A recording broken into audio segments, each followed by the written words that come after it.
ಜಗತ್ ಪ್ರಸಿದ್ಧ ತಿರುಪತಿ ತಿಮ್ಮಪ್ಪನ ಲಡ್ಡು ಲಡಾಯಿ ಮುಂದುವರೆದಿದೆ. ಸ್ನಾನಗೃಹ, ಶೌಚಾಲಯ ಸ್ವಚ್ಛಗೊಳಿಸಲು ಬಳಸುವ ರಾಸಾಯನಿಕ ಕಲಬೆರಕೆ ಮಾಡಿರುವ ತುಪ್ಪದಿಂದ ತಿರುಪತಿ ಲಡ್ಡು ತಯಾರಿಸಲಾಗುತ್ತಿತ್ತು ಎಂದು ಆಂಧ್ರಪ್ರದೇಶ ಸಿಎಂ ಚಂದ್ರಬಾಬು ನಾಯ್ಡು ಗಂಭೀರ ಆರೋಪ ಮಾಡಿದ್ದಾರೆ.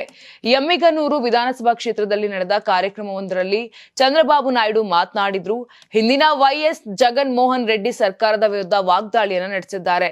ಲಡ್ಡುಗಳಲ್ಲಿ ಬಾತ್ರೂಮ್ ಕ್ಲೀನಿಂಗ್ ಕೆಮಿಕಲ್ಗಳಿಂದ ತಯಾರಿಸಿದ ತುಪ್ಪ ಬಳಸಿದ್ದಾರೆ. ಆ ಮೂಲಕ ಪವಿತ್ರವಾದ ತಿರುಮಲ ದೇವಸ್ಥಾನದ ಪ್ರಸಾದದ ಪಾವಿತ್ರತೆ ಮತ್ತು ಶ್ರೀ ವೆಂಕಟೇಶ್ವರ ಸ್ವಾಮಿಯ ಘನತೆಯನ್ನ ಹಾಳು ಮಾಡಿದ್ದಾರೆ ಎಂದು ಸ್ಫೋಟಕ ಆರೋಪ ಮಾಡಿದ್ದಾರೆ. ಸುಮಾರು 5 ವರ್ಷಗಳ ಕಾಲ ಇದೇ ರೀತಿ ಮೋಸ ಮಾಡಿದ್ದಾರೆ. ತುಪ್ಪದ ಕಲಬೆರಕೆಯು ದೇವರ ವಿರುದ್ಧ ಮಾಡಿದ ಮಹಾಪಾಪ. ಈ ಪ್ರಕರಣದಲ್ಲಿ ಶಾಮೀಲಾದ ಯಾರನ್ನು ನಾನು ಸುಮ್ಮನೆ ಬಿಡಲ್ಲ. ಲಡ್ಡು ತಯಾರಿಕೆಯಲ್ಲಿ ರಾಸಾಯನಿಕ ಬೆರೆಸಿದ ತುಪ್ಪವನ್ನ ಬಳಸಲಾಗಿದೆ. ವೈಎಸ್ಆರ್ಸಿಪಿ ಆಡಳಿತದಲ್ಲಿ ಸುಮಾರು 5 ವರ್ಷಗಳ ಕಾಲ ಈ ರೀತಿ ಮಾಡಲಾಗಿತ್ತು. ಅದೇ ಅವಧಿಯಲ್ಲಿ ಶ್ರೀ ಶೈಲಂ ದೇವಸ್ಥಾನಕ್ಕೂ ಇದೇ ರೀತಿಯ ಕಲಬೆರಕೆ ತುಪ್ಪವನ್ನ ಸರಬರಾಜು ಮಾಡಲಾಗಿತ್ತು.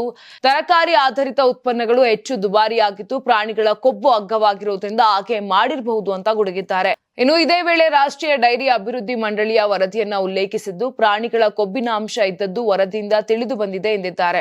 ಇನ್ನು ಸಿಎಂ ಚಂದ್ರಬಾಬು ನಾಯ್ಡು ಆರೋಪಗಳಿಗೆ ಪ್ರತಿಕ್ರಿಯಿಸಿರುವ ಮಾಜಿ ಸಿಎಂ ಜಗನ್ ಮೋಹನ್ ರೆಡ್ಡಿ, ಈಗ ಸಮ್ಮಿಶ್ರ ಸರ್ಕಾರದ ಜಂಗಲ್ ರಾಜ್ ನಡೆಯುತ್ತಿದೆ. ತಿರುಮಲ ಲಡ್ಡು ಬಗ್ಗೆ ಸುಳ್ಳು ಪ್ರಚಾರ ಮಾಡುತ್ತಿದ್ದಾರೆ. ಇದೆಲ್ಲವನ್ನು ಬಯಲಿಗೆಳಿತೀನಿ ಅಂತ ಶಪಥಗೈದಿದ್ದಾರೆ. ಅಂತಾರಾಷ್ಟ್ರೀಯ ವಾಣಿಜ್ಯ ಮೇಳ 2026 ಫೆಬ್ರವರಿ 6, 7, 8ರಂದು ಬೆಂಗಳೂರಿನ ಅರಮನೆ ಮೈದಾನದ ತ್ರಿಪುರವಾಸಿನಿಯಲ್ಲಿ ಆಯೋಜಿಸುತ್ತಿದೆ. ಇದು ಕರ್ನಾಟಕ ಕೃಷಿ ಇಲಾಖೆ ಪ್ರಕಟಣೆ. ಯಾರಾಗ್ತಾರೆ ಎಂಎಲ್ಎ ಅಭ್ಯರ್ಥಿ 2028 ಶೀಘ್ರದಲ್ಲೇ.